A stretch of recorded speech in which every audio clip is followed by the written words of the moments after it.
Previously on Balls. Right, Gary Mabbutt is standing by to have a chat to us here today, and I think it'll be slightly more different than the coach of Maluti Fet. Yes. Oh. Tell Gary. So there we go, Gary. We have this team. It's the equivalent probably of Scunthorpe taking out Manchester United in the FA Cup 4-1. Yeah, that happened. Yeah, Orlando Pirates getting thumped 4-1 by a side from the Maluti Mountains somewhere, an amateur side, and the coach is suddenly like the Jose Mourinho of South African coaching. He's like got a bit of attitude and stuff. Hurry up, he said. He says, "Hurry up and chat to us quickly because I've got other things to do." It's like, okay. Maluti FET College. Yeah, Maluti FET College. A bunch of amateurs. Apparently tomorrow are going to be professional. Obviously enjoying his 15 minutes of fame. There we go, summed up perfectly by Gary Mabbutt. Nice to chat to you. England. Yes. I see you've got the attire on. What's going on? Proud man this morning. I've just come back from the gym, so I've been to the gymnasium and been working out. I've just got back in time to do the show, so there you go. Fantastic. I still got my tracksuit on from the gym. There we go. Well, nice to see the England attire there for you, and interesting times as well as things hot up in the English Premier League. Now the big battle, and it's. I think someone was giving me a bit of gears on Twitter a little earlier on about Spurs being up to third now, and how Arsenal are going to miss out. If my memory goes back around about this time last year, I think it was about a 6-point difference, and people were going mind the gap, and then all hell broke loose. Well, no, you're correct in we are third after the victory last night over West Ham. So we're now 5 points behind Man City in second place. Yeah. Chelsea 2 points behind us, and Arsenal are 4 points behind us. So we're in a good position, but as you say, if you cast your mind back 12 months, going into this Sunday, we're at home to Arsenal. This time last year, we were away to Arsenal, but going into that game, we were 13 points in front of Arsenal. That much, and we were in third place. Wow. And we were 2-0 up at the Emirates. And then, of course, people that hadn't really come to the party all season for Arsene Wenger, people like Walcott and Rosicki, turned in a performance. They turned the game around. Tottenham had them on the ropes, and we let them come off it. And at the end of it, we lost that game. And then after that, unfortunately, for Tottenham, we went south in the league, and Arsenal went north and finished up in third spot. Yeah, and there's different personnel around, and I don't think Gareth Bale was the Gareth Bale. Was Gareth Bale even there last year in that game? He was? Yes, no, he was, but you're right in what you're saying. I think Gareth has been improving season on season. At the moment, when he's on top of his game, he is completely unplayable. He hasn't got a weakness that people can focus on.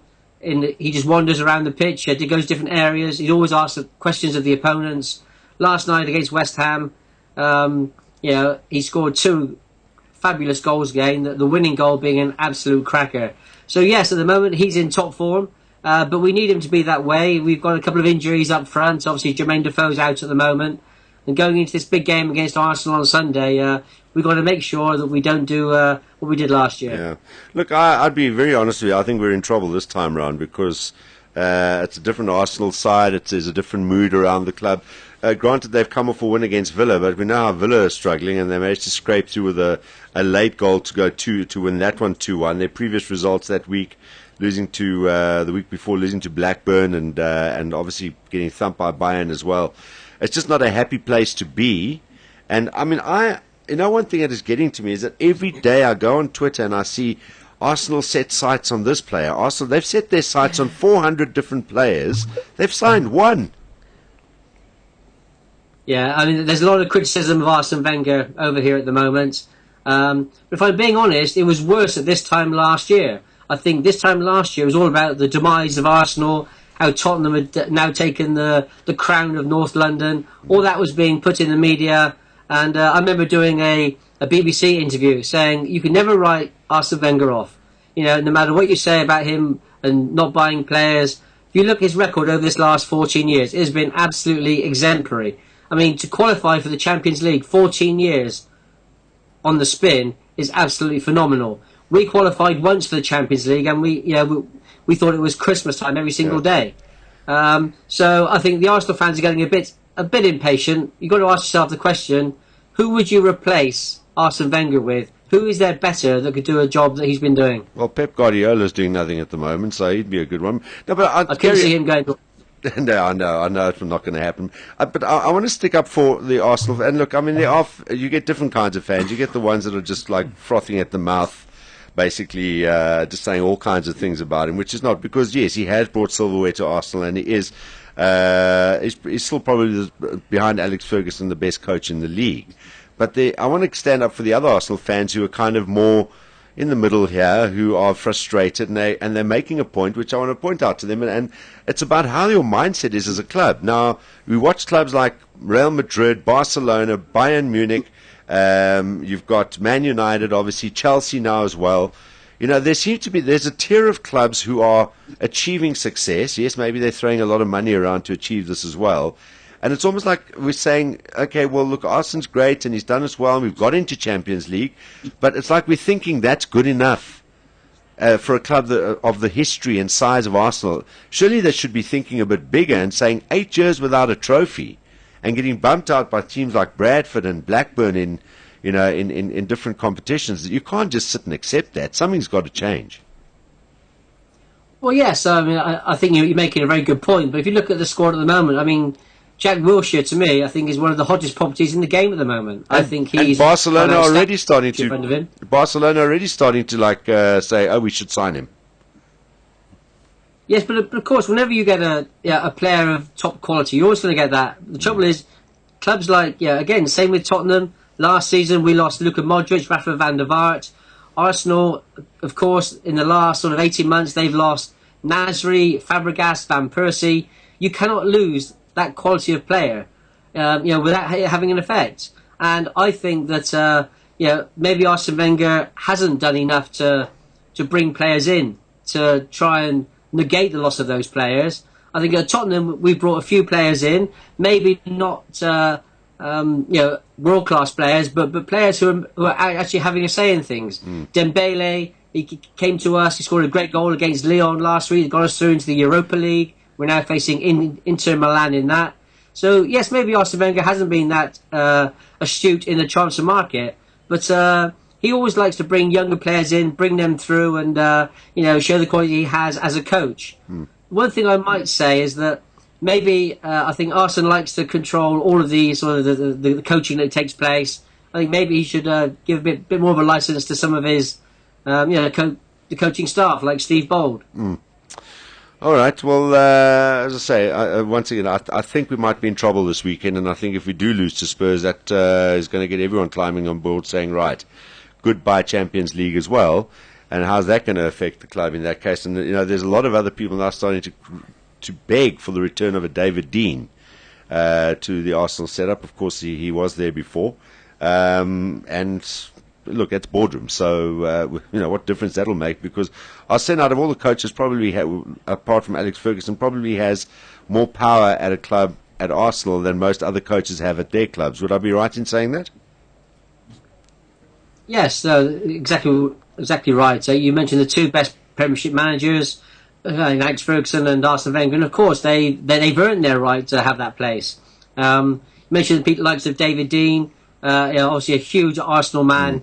Will always be supporting the club, but obviously he got ousted 2 or 3 years ago. But as I say, I think Arsenal will turn it around. Having said that, I hope you have a very miserable weekend.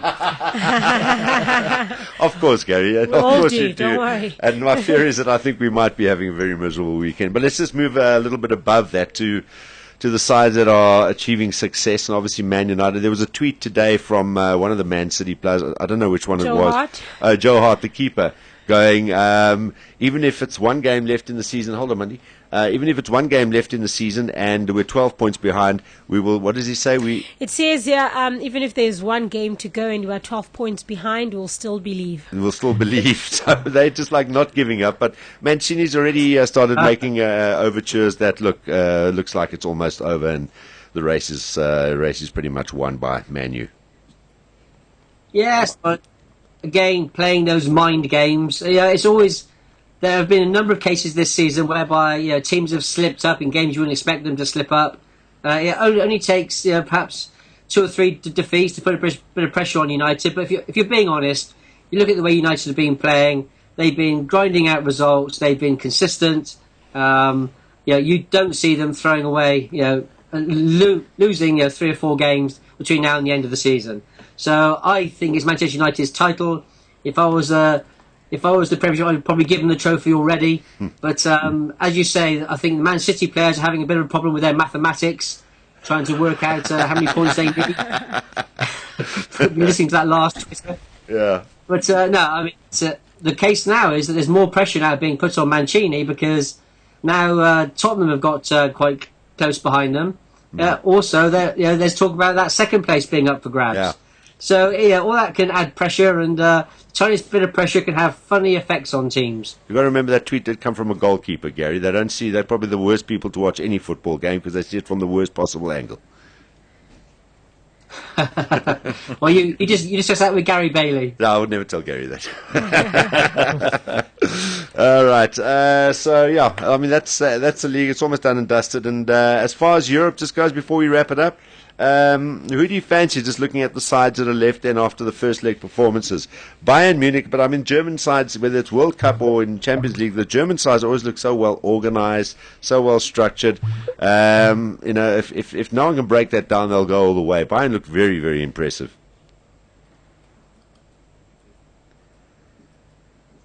Gary? Yes, I mean, absolutely. No, absolutely. But I was, this time last year, I was saying that Barcelona were going to win without any shadow of doubt. Of course, Chelsea beat Barcelona. Then they had Bayern in the final. Then they beat Bayern in the final. How Chelsea managed that last season, I do not know. But they won the Champions League. So don't ask me to predict. I got it totally wrong last year. All right, Gary. Well, we appreciate your time as always. Thanks for joining us this afternoon. All the best and good luck for the weekend. Cheers, and Cheers, I Gary. shan't say this. Well, I'll say the same to you, but I think rooting it for could you, be Gary. a very happy weekend for the Spurs fans. Yeah, there we go. All right. Well, if it does happen, congratulations. If it doesn't, even I will be surprised. So there we go. Spoken from an Arsenal fan. Cheers, Gary. Bye, Gary. Ciao. Gary Mabbutt joining Thank us. you. Ciao, bye. There we go. Gary Mabbutt joining us in his England shirt from the UK, ahead of the Arsenal Spurs game this weekend, where I said I'm very, very nervous. Arsenal apparently got record profits as well, eh? Yeah, 16 16 million million. pounds in the last 6 months they made. Why? Why? Because they didn't spend any of it. Okay. Gee, Scrooge McVinger. This is Balls Visual Radio. Darren, Simon, Kate, and John. Weekdays from 3 p.m. to 6 p.m. Central African Time. Balls.co.za.